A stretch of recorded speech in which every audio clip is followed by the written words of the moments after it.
कहने में तो आसान लगता है कि अगर एक बार हार गए तो दोबारा उठो और फिर से तोड़ लगाओ। दोबारा हार गए तो तीसरी बार फिर खड़े हो और ऐसे अनंत बार कोशिश करते रहो जब तक तुम कामयाब नहीं हो जाते। कहने में तो ये बहुत आसान लगता है, लेकिन जब बार बार हार होती रहे तो आखिरकार एक इंसान कितनी कोशिश करे, कहीं ना कहीं उसका मनोबल तो टूटेगा ही। लेकिन क्या कोई ऐसा फॉर्मूला भी है जो निरंतर चलते रहने के लिए हमें हिम्मत देता है? तो इसका जवाब है हाँ, और इसका जवाब आपको इस कहानी में मिलेगा। कहानी के अंत में आप देखेंगे कि कहां से एक इंसान को निरंतर प्रयास करते रहने के लिए हिम्मत मिलती है। जिस तरह मैं भगवान बुद्ध की कहानियों से आप सबको मोटिवेट करता हूँ, वैसे ही आपका सिर्फ एक सब्सक्राइब करना मुझे मोटिवेट करता है। लेने और देने का ये सिलसिला चलता रहे, इसलिए इस चैनल को अभी सब्सक्राइब जरूर कर ले। तो चलिए कहानी शुरू करते हैं।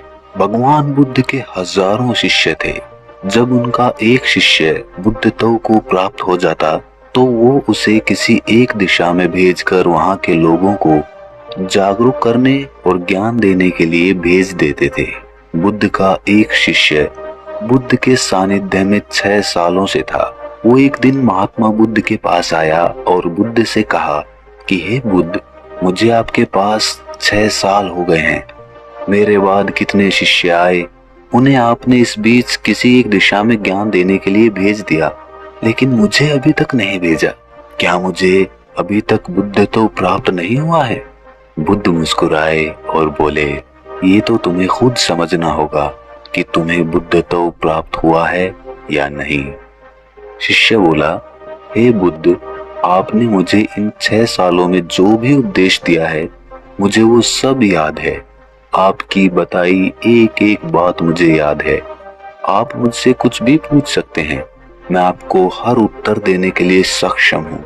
आप मुझे एक मौका तो दें ताकि मैं किसी भी दिशा में जाकर लोगों को आपके ज्ञान के बारे में बता सकूं।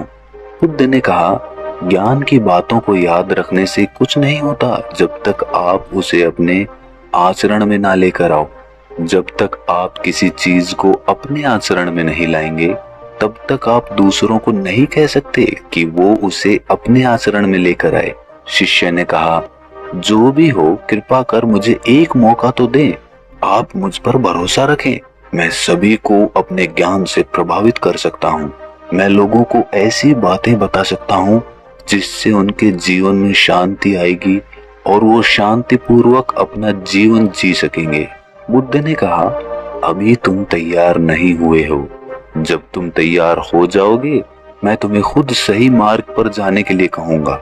शिष्य ने कहा, क्यों बुद्ध, आपने मुझे इन 6 सालों में इतना भी ज्ञान नहीं दिया जिससे मैं लोगों को प्रभावित कर सकूं? आखिरकार बुद्ध ने हार कर कहा, ठीक है, तुम पूर्व दिशा की तरफ चले जाओ। वहां तुम्हें एक गांव मिलेगा, उससे तुम भिक्षा मांग कर लाओ और वहां के लोगों को अपने ज्ञान के बारे में बताओ। कल सुबह तुम वहां अकेले जाना और शाम को आकर मुझे बताना कि तुमने कैसे वहां के लोगों की मदद की। वो शिष्य ये सुनकर बहुत खुश हो गया और बुद्ध का आशीर्वाद लेकर वहां के लिए चल दिया। वो रात भर ज्ञान समेटता रहा। वो मन ही मन सोच रहा था कि मैं कल वहां पर ऐसी ज्ञान की छाप छोड़ूंगा कि वहां के लोगों के साथ बुद्ध भी मुझसे प्रभावित हो जाएंगे। सुबह उठकर वो बुद्ध को प्रणाम करने गया। उन्हें प्रणाम कर वो पूर्व दिशा की तरफ निकल गया। शाम को जब वो वापस आया तो बुद्ध ने देखा कि उस शिष्य के माथे पर चोट लगी है और खून बह रहा है। बुद्ध ने उसे पट्टी की और पूछा कि तुम्हें ये चोट कैसे लगी? शिष्य ने कहा कि बुद्ध, वहां के लोग बेहद ही दुष्ट हैं, उन्हें जरा भी बुद्धि नहीं है। मैं उस गांव में भिक्षा लेने के लिए गया पर किसी ने मुझे भिक्षा नहीं दी, सब मुझे गालियां दे रहे थे। एक व्यक्ति ने मुझे भिक्षा तो दी, लेकिन नीचे फेंक कर और कहा, इसे उठा लो।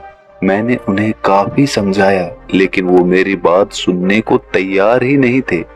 उल्टा उन्होंने मेरे साथ हाथापाई कर दी, जिससे मुझे ये चोट लग गई। हे बुद्ध, आप मुझे दूसरी जगह भेजें जहाँ के लोगों में बुद्धि हो। बुद्ध शिष्य की बात सुनकर मुस्कुराए और बोले कि अगर तुम्हें दूसरे गांव में भी ऐसे लोग मिल गए तब तुम क्या करोगे? शिष्य ने कहा, हे बुद्ध, ऐसे लोगों को कोई ज्ञान नहीं दे सकता। वो लोग अज्ञानी हैं, उन्हें कौन समझाएगा? बुद्ध ने कहा, वो लोग अज्ञानी नहीं बल्कि ज्ञानी ही हैं।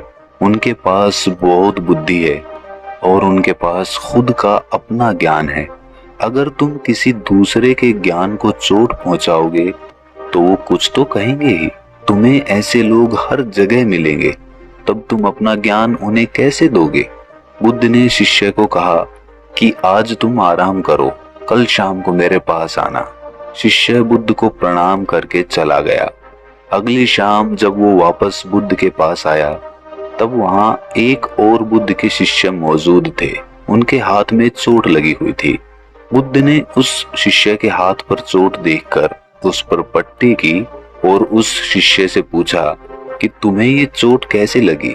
शिष्य ने कहा, बुद्ध, आपने पूर्व के गांव में मुझे जाने के लिए कहा था, वहीं पर मुझे ये चोट लगी। बुद्ध ने कहा, वहां तुम्हारे साथ क्या हुआ था? शिष्य ने कहा, हे बुद्ध, वहां पर मैंने सबसे भिक्षा मांगी लेकिन किसी ने मुझे भिक्षा नहीं दी। एक व्यक्ति ने मुझे भिक्षा दी लेकिन उसने भी जमीन पर फेंक कर कहा कि इसे उठा लो। मैंने चुपचाप उसे अपने पात्र में रख लिया और उसे कल्याण का आशीर्वाद दिया। तब उस आदमी ने मुझसे कहा कि आप बड़े ही अजीब आदमी हैं। मैं आपका अपमान कर रहा हूँ और आप मुझे आशीर्वाद दे रहे हैं। मैंने उनसे कहा कि आप दानी हैं, आपने मुझे दान दिया है, इसीलिए मैं आपको आशीर्वाद दे रहा हूँ। फिर मैं वहां से आगे गया तो कुछ लोगों ने मुझे वहां से जाने के लिए कहा। उन्होंने मुझे अपशब्द कहे और मुझ पर पत्थर फेंके, जिससे मुझे चोट लग गई। जब मैं वापस आ रहा था तब मैंने एक माँ को रोते हुए देखा। वो अपने बीमार बच्चे को लेकर चिंतित थी। मैं तुरंत जंगल से उसके लिए कुछ जड़ी बूटी ले आया, लेकिन वहां के लोग मुझे उसे जड़ी बूटी नहीं देने दे रहे थे। फिर मैंने उनसे विनती की कि वो मुझे उस बच्चे का इलाज करने दे।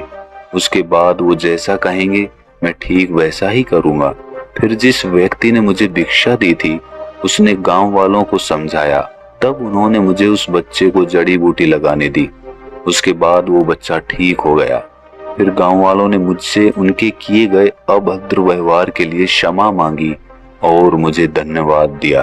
फिर मैं वहां से वापस आ गया। हे बुद्ध, मेरी आपसे एक विनती है।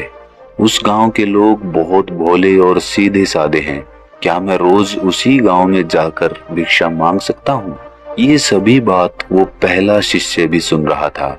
उसने ये सुनते ही बुद्ध के चरणों में गिरकर कहा, हे बुद्ध, मैं समझ गया हूँ कि अभी मैं उस लायक नहीं हुआ हूँ कि दूसरों को ज्ञान दे सकूं। बुद्ध ने कहा, हमें बाहर वैसे ही लोग दिखाई देते हैं जैसे हम भीतर से होते हैं। जब तक हम स्वयं को नहीं बदलते तब तक हम किसी को नहीं बदल सकते। खुद में परिवर्तन बेहद जरूरी है। कोई भी बात बताने से पहले उसे आचरण में लाना बहुत जरूरी है, क्योंकि खुद के आचरण में लाई हुई चीज को समझाना और बताना बहुत आसान होता है और उसे लोग बेहद आसानी से समझ पाते हैं। तो दोस्तों, आप सोच रहे होंगे कि इसमें निरंतर प्रयास करने का कौन सा मंत्र है? तो यहीं पर हमारी समझ काम आती है। इस कहानी में दो पात्र थे। दोनों पात्र वहां से चोट खाकर आए। एक पात्र उनको गालियां निकालने लगा, लेकिन दूसरा पात्र फिर से वहीं जाने के लिए कहने लगा। ऐसे ही जब हमारे जीवन में कोई कठिनाई आती है या फिर हमारा प्रयास विफल हो जाता है, तो या तो हम उससे मुंह मोड़ लेते हैं या उस काम को कभी करने की कोशिश ही नहीं करते हैं। लेकिन दूसरी तरह का पात्र उसी काम को करने का नजरिया बदल देता है। वो उसी नाकामयाबी में कुछ ना कुछ मोटिवेशन ढूंढ लेता है। जैसे एक नवजात बच्चा होता है, उसे शुरुआत में चलना नहीं आता है। वो बार बार चलता है, फिर गिर जाता है, वो फिर उठता है, फिर चलता है। उसके लिए वो गिरने का और चलने का एक खेल बन जाता है। उसके लिए वो मनोरंजन बन जाता है। उसको वो कोशिश नहीं लगती, उसको वो खेल लगने लगता है, क्योंकि उसके पास कोई दूसरी चीज करने को होती ही नहीं है और हमारे पास करने को बहुत सारी चीजें होती हैं। इसीलिए हम जब एक चीज में असफल होते हैं तो हम दूसरी चीज की तरफ भागने लगते हैं। लेकिन अगर हम 100 जगह मिट्टी खोदने की बजाय एक ही जगह पर मिट्टी खोदते रहें तो एक दिन वो कुआं बन जाएगा और उसमें से पानी भी निकल आएगा। इस बात को अपनी गांठ बांध लो कि हर नाकामयाबी आपके लिए एक नया मनोरंजन लेकर आए और अगली बार उसी काम को करने के लिए आप एक नया नजरिया लेकर आए। एक नए नजरिए से उस काम को देखने की कोशिश करें और फिर देखें कामयाबी आपके कदम चूमेगी। अगर ये कहानी आपको अच्छी लगी तो इसे अपने दोस्तों, रिश्तेदारों और मित्रों के साथ साझा जरूर करें और ऐसी ही कहानी सुनते रहने के लिए हमारे चैनल को सब्सक्राइब जरूर कर लें और नोटिफिकेशन बेल को ऑन कर दें।